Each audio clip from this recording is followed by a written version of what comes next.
अस्सलाम वालेकुम स्टूडेंट्स। आज हमें नया यूनिट स्टार्ट करना है, that is live stock housing system part first. यानी कि जो हमारा इससे पहला पार्ट फर्स्ट था, sorry this is part second. जो पार्ट फर्स्ट था वो सेम इसी रिलेटेड था। अभी हमारा टॉपिक एक ही है, अब इसके दो हिस्से किए गए हैं, ठीक है। पहले टॉपिक में हमने थोड़ा आइडिया जाना कि किस तरीके के का हाउसिंग सिस्टम होता है एनिमल्स का, उसकी टाइप्स क्या होती है। लाइक ओपन एरिया वाला हाउसिंग सिस्टम होता है, दूसरा कन्वेंशनल होता है। कन्वेंशनल में फर्दर टाइप्स है, सिंगल रो, डबल रो, है ना, उसकी भी फर्दर टाइप्स है। Face to face system, tail to tail system, ये हमने पढ़ा। हमने कुछ बेसिक्स पढ़े, यानी कि जो हाउसिंग के बेसिक चीज़ें होती है वो हमने पढ़े। बेसिक मशीन्स जो होती है जो हर एक फार्म में होनी चाहिए वो हमने पढ़ा उस यूनिट में।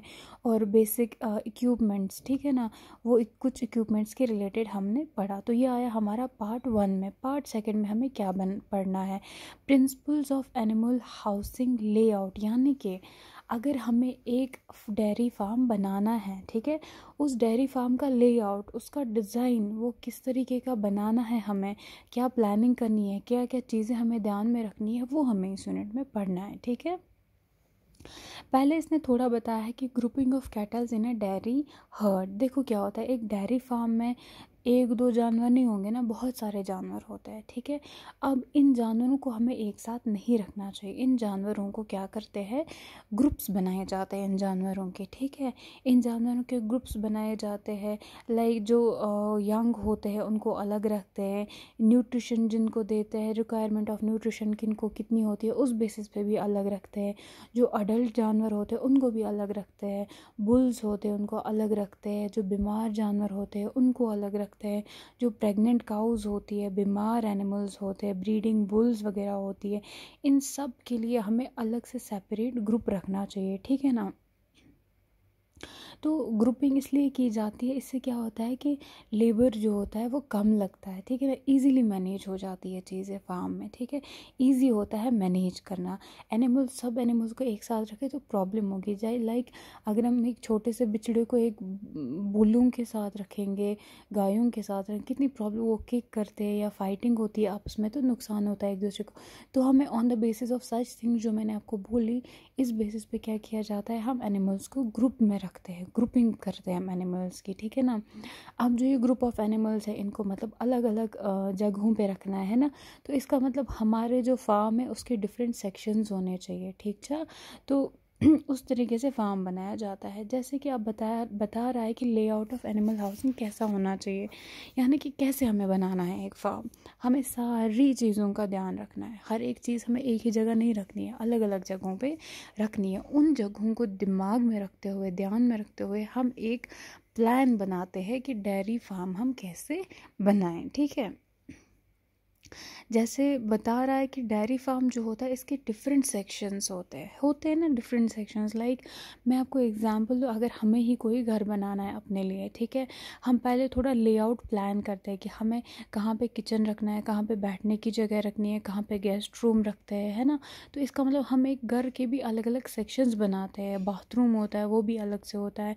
तो हम पहले लेआउट देते हैं, हम पहले प्लान बनाते हैं कि कौन से, क्योंकि हर एक जगह जो हम हर एक सेक्शन बनाते हैं घर का, वहाँ पे डिफरेंट डिफरेंट चीज़ें होती है। सेम इस केस होता है डेयरी फार्म, ठीक है ना, इसके भी अलग अलग सेक्शंस होते हैं। लाइक देखो मैं बताऊँ आपको, यंग एनिमल्स को एक जगह रखते हैं, ठीक है ना। जिन एनिमल्स से दूध लेना होता है उनका पोर्शन भी अलग होता है, उनका सेक्शन अलग होता है। कहीं पे रेस्टिंग एरिया के लिए रखते हैं, वो जगह जहाँ पे जानवर दिन को रेस्ट करते हैं वो सेक्शन भी अलग होता है, ठीक है ना। वो गाय जिन्होंने अभी किसी भी बिचड़े को जन्म ना दिया हो, दैट इज़ हीफर जो होते हैं उनको हम अलग से रखते हैं। छोटे छोटे काव्स जो होते हैं उनको हम अलग से रखते हैं। बुल्स जो होते हैं उनके लिए अलग सेक्शन होता है। बीमार एनिमल्स जो होते हैं उनके लिए भी अलग सेक्शंस होता है, ठीक है। जहाँ पे गाय डिलीवरी देती है वो पोर्शन भी अलग होता है। जहाँ पे प्रेग्नेंट और गायें होती है वो पोर्शन भी अलग। जहाँ पे ये दूध देते हैं बिचड़े को, या जहाँ पे मिल्किंग प्रोसेस होता है वो पोर्शन भी अलग होता है। इनकी डिस्पेंसरीज यहाँ पे जहाँ पे इनका इलाज किया जाता है वो पोर्शन अलग होता है। इसके साथ साथ जो इनको फीड देते हैं, खाने पीने की चीज़ें देते हैं, वो एरिया भी तो अलग ही होता है। जहाँ पे फीड रखा जाता है, स्टोर बनाया जाता है, गोडाउन्स बनाए जाते हैं, वो सेक्शन भी हमें ध्यान में रखना होता है।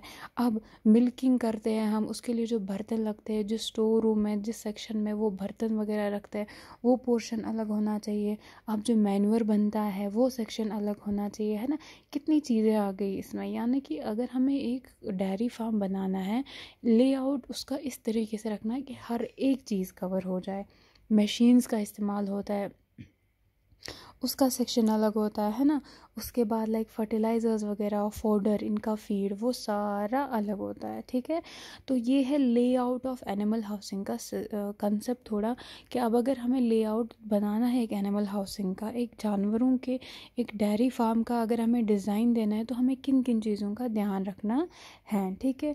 अब नीचे जो है यहाँ पे एक चार्ट दिया गया है, यहाँ पे थोड़ा बताया गया है कि अगर हमें एक डेयरी फार्म बनाना है तो इसका हमें कैसे इन्होंने डिज़ाइन दिया, प्लान दिया। अगर आप देखेंगे, अगर हम शुरू करेंगे एक कॉर्नर से, लेफ़्ट कॉर्नर से, देखो फोडर यार्ड, यहाँ पे फोडर रखा जाता है, ठीक है ना। इसी के साथ साथ जैसे space for future expansion, space for future expansion, paddock, dry animal shed, shed यहाँ पे रखा जाता है। पानी, वाटर ट्रॉफ कहाँ है उसका डिज़ाइन दिखाया गया है, ठीक है ना। काव्स को कहाँ रखा जाता है, राशन कहाँ रखा जाता है, मिल्किंग एनिमल शेड कहाँ पे है, ये सारा यहाँ पे दिखाया गया है। लाइक कंसंट्रेट एंड फोडर ये कहाँ रखा जाता है, लॉन का कहाँ पे बनाया जाता है, ठीक है ना। ये सारा एक लेआउट दिया गया है एक डेयरी फार्म का। तो ये होपफुली आपको समझ आया होगा, कंसेप्ट तो आप समझ आया होगा कि अगर हमें किसी फार्म का डिज़ाइन देना है, लेआउट देना है, तो हमें किन किन चीज़ों का ध्यान, मतलब आज का टॉपिक तो बड़ा सिंपल था। अगर अब आपको इंसान ऐसे ही बताए कि चलो जी आप एक प्लान बनाओ, लेआउट बनाओ एक डेयरी फार्म का, तो आप कौन कौन सी चीज़ों को ध्यान में रखोगे, है ना। ये सारी चीज़ें आएंगी उसमें, ठीक है। तो होपफुली आपको समझ आ गया होगा। ये तो इंशाल्लाह कल हम इसी का दूसरा सेशन पढ़ेंगे।